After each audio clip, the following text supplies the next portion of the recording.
40대는 사회적으로 안정적인 위치에 올라 있으며 경제적으로도 목돈을 운영하고 있는 자산운용기입니다. 때문에 이 나이에 어떻게 자산운용을 하느냐에 따라 노후를 보낼 은퇴 자금의 액수가 달라질 수 있습니다. 그리고 한편으로는 지출이 많은 시기이기도 하죠. 자녀들의 연령이 높아짐에 따라 교육비 지출이 예전보다 많아질 것이고 주택 구입 자금 혹은 주택을 구입하기 위해 대출을 받은 돈을 상환하느라 정신이 없을 수도 있는 시기입니다. 또한 이 시기는 은퇴가 점점 가까워지는 때이죠. 물론 내 집 마련도 거의 완성되어 있는 때이고 그동안 투자해둔 돈 역시 어느 정도 모였을 때입니다. 따라서 매달 꾸준하게 투자하는 노후 자금 외에도 모아진 자산을 잘 운용하여 이익을 거두기 위해 애써야 합니다. 그러면서 동시에 은퇴 시기와 필요 자금을 계산하는 등 보다 구체적으로 노후를 그려야 합니다. 결국 이 시기는 소득 수준이 가장 높은 시기이지만 퇴직이 얼마 남지 않아 수입이 중단되었을 때를 대비해서 자산을 지켜야 하는 시기라는 얘기입니다. 그렇기 때문에 이때는 한 방을 노리는 식의 투자는 당연히 금물입니다. 젊었을 때야 위험 자산에 투자하여 다소 손실을 보더라도 젊음이라는 강력한 무기를 내세워 훌훌 털어버리고 다시 일어설 수 있지만 이 시기에 만일 위험한 투자로 큰 손실이라도 보게 되면 이를 회복할 수 있는 시간도 또 돈도 아주 부족하다는 점을 잊어서는 안 됩니다. 사람마다 다르지만 보통 남자가 여자보다는 한방심리가 좀 더 강한 것 같아요. 강의 마치고 이렇게 질문을 받아보면 여성들은 주로 보험이나 부동산에 대해 질문할 때가 많아요. 근데 남자들은 가끔 처음 듣는 이상한 주식에 대해 물을 때가 있어요. 종목이 워낙 많기도 하지만 사실 생전 처음 듣는 종목을 물어보면 저도 답변하기가 좀 곤란하거든요. 근데 이제 그런 분들께 제가 어쩌다가 그 주식에 투자하게 됐냐 이렇게 물어보면요. 거의 비슷한 경로예요. 무슨 경로요? 이런 거죠. 일단 처음에는 주위에서 들리는 혹하는 소리를 듣고 그래도 나름 좀 알려져 있는 그런 주식을 사요. 근데 이제 예상과 달리 주가가 이제 떨어지는 거예요. 이제 좀 아차 싶지만 어쩔 수 없으니까 좀 그때부터 본전 심리가 발동하는 거죠. 그래서 이제 좀 새롭게 좀 더 투기성이 짙은 그런 주식을 물색하다가 잘 알지도 못하는 그런 주식으로 갈아타는 거예요. 근데 결국엔 또 떨어지거든요. 그럼 이제 정말 울고 싶어지는 거죠. 큰 돈이 물렸는데 아내한테 말도 안 했으니까. 이제 마지막으로 한 방으로 회복하려고 정말 소위 잡주라고 불리는 그런 주식을 사는 거예요. 결과가 뻔하죠. 이런 분들이 정말 많아요. 그래서 이제 본전 심리에 한방 심리가 이제 결합해서 돈을 막 허공에 날려버리는 의외로 이런 분들이 정말 많습니다. 특히 40대나 50대라면 정말 조심해야 돼요. 이때는 대개 이제 투자 금액이 좀 크잖아요. 절대로 잘 모르는 분야에 투자하면 안 되는 거죠.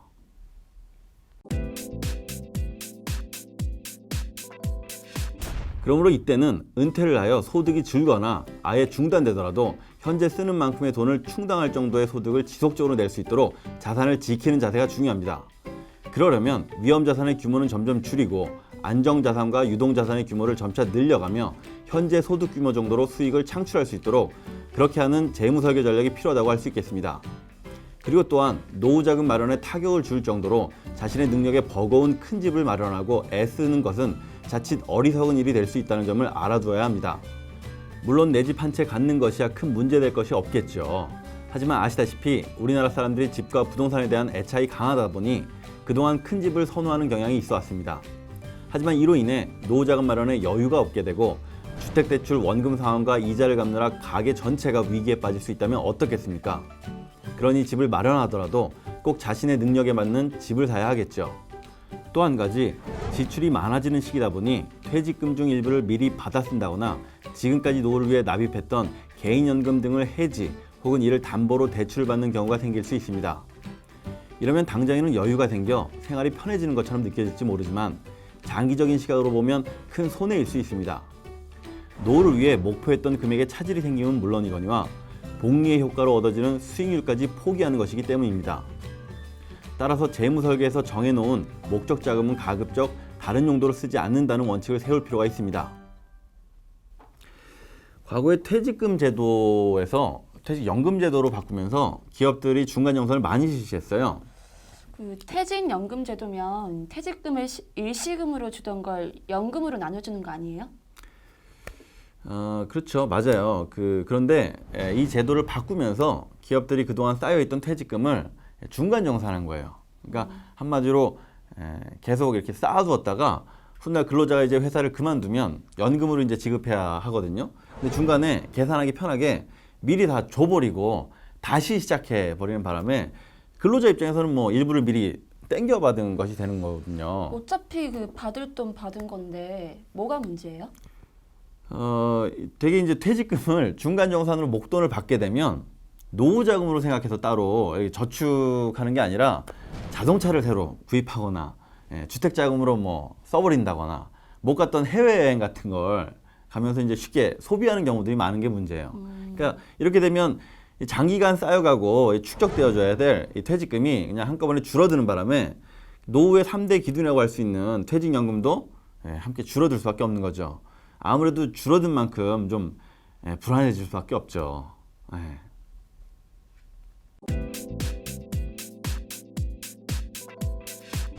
또한 40대에는 어느 정도 종잣돈이 마련된다고 봐야 할 텐데요. 이 종잣돈을 그냥 방치해서는 안 되겠죠. 어떻게든 돈을 불리기 위해 재투자해야 할 텐데요. 이때 목돈으로 더 큰 돈을 만들겠다는 생각만으로 주식에 대한 지식도 없으면서 주변 사람을 통해 어설프게 들은 정보로 투자하는 등의 무모한 투자를 하게 되면 애써 마련한 종잣돈까지 잃게 되는 지름길이라는 점을 잊어서는 안 되겠습니다. 종잣돈을 마련하기까지 얼마나 힘이 들었나 잊지 않으면서 이를 소중히 여기고 전문가와의 상담을 통해 올바르고 현명한 투자를 하려 노력해야겠죠. 마지막으로 은퇴 준비를 하면서 우리가 소홀히 다루기 쉬운 것이 바로 국민연금 등 공적연금과 퇴직연금인데요. 자신의 소중한 돈을 국민연금과 퇴직연금으로 지불하고 있으면서도 그것을 자신의 은퇴 자산으로 인식하지 못하는 경우가 덜어 있습니다. 그러다 보니 은퇴에 대해 걱정과 조급함이 앞서는 경우가 생길 수 있습니다.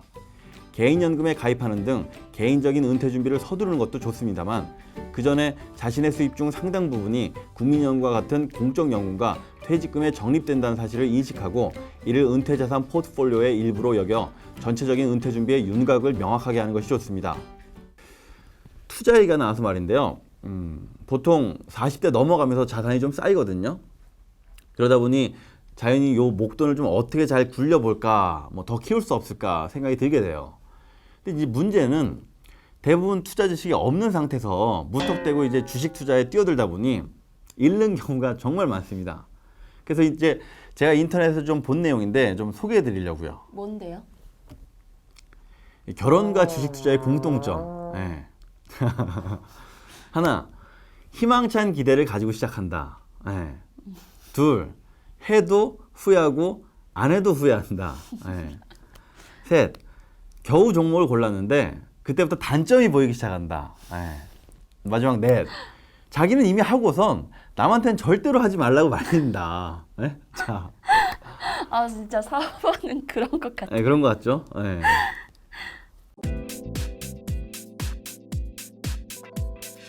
40대에는 자녀의 교육 자금을 위한 계획, 주택 확장 및 이전에 따른 자금 계획, 더 큰 미래를 준비하기 위한 재무 계획이 필요하죠. 40대에 알아둬야 할 유익한 자산 관리 방법을 살펴보겠습니다.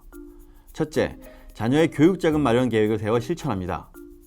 교육비 상승률이 물가 상승률을 상회해왔습니다. 특히 자녀의 대학 교육 자금은 미리 준비하지 않으면 우리의 노후를 위협하는 요인이 될 수 있습니다. 우리 자녀가 대학을 갈 시기까지의 기간만큼 교육비도 증가하기 때문에 대학 교육 자금을 준비할 때는 그 상승률을 감안해야 합니다. 따라서 자녀 교육 자금을 별도의 통장을 준비해서 따로 준비하는 것이 좋습니다. 둘째, 주택 거래 피해보지 않도록 조심합니다. 자녀가 크면 조금 더 큰 집으로 이사하거나 생애 첫 주택을 구입하는 경우가 많습니다. 주거 마련을 위해 주택을 구입하거나 임차할 때는 비용과 편익을 고려해서 계획을 세워야 합니다. 재정적인 준비와 함께 구입이나 임차 결정을 내렸다면 다양한 정보를 탐색하고 나의 권리를 행사할 수 있도록 관련 법규 등을 파악해야 합니다. 주택은 이동할 수 없는 자산입니다. 또한 각각 고유의 특징을 가지고 있습니다. 때문에 반드시 직접 방문해 물건을 확인하고 공부상의 특이사항을 살펴보며 거래 당사자가 적법한 사람인지 확인하는 게 필요합니다. 셋째, 은퇴 준비는 선택이 아닌 필수입니다. 은퇴 준비는 다양한 재무 목표 중에서도 나와 가족을 생각할 때 필수적인 목표입니다. 공적 자금이나 퇴직연금으로 부족한 은퇴 소득을 조달하기 위한 구체적인 방안을 마련하여 실천해야 하는 것이죠.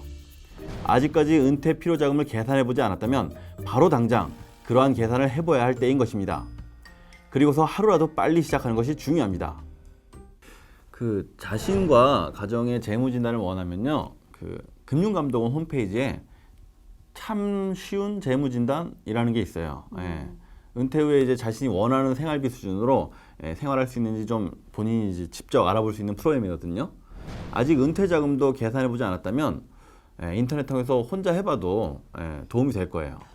40대에는 자녀 교육 자금 문제가 제일 클 것 같아요. 그렇죠. 그 시기에는 일단 교육비가 제일 부담되죠. 우리나라 초중고 학생 지금 한 10명 중 7명은 사교육을 받고 있거든요. 이 사교육비가 사실 은퇴 준비에 발목을 잡고 있는 셈이에요. 사실 부부싸움의 단초기도 하죠. 근데 대개의 경우 평균적으로 1인당 월 평균 사교육비가 한 35만 원 정도? 이 정도 들거든요. 그리고 대학 등록금도 국공립이야 좀 저렴하지만 전체로 보면 연간 평균 대략 한 700만 원 가까이 돼요. 결국 자녀 1인당 양육비가 3억 원이 넘는데 이 금액 안에는 교육비가 상당한 부분을 차지하는 거죠. 그 중에서도 대학 등록금이 제일 부담이니까 일단 대학 등록금을 좀 예상한 다음 얼마나 저축해야 모을 수 있는지 좀 따져봐야죠. 그리고 어떤 금융상품을 활용해서 좀 이렇게 같이 함께 모아나갈지 결정하는 게 빨리 시작돼야 됩니다.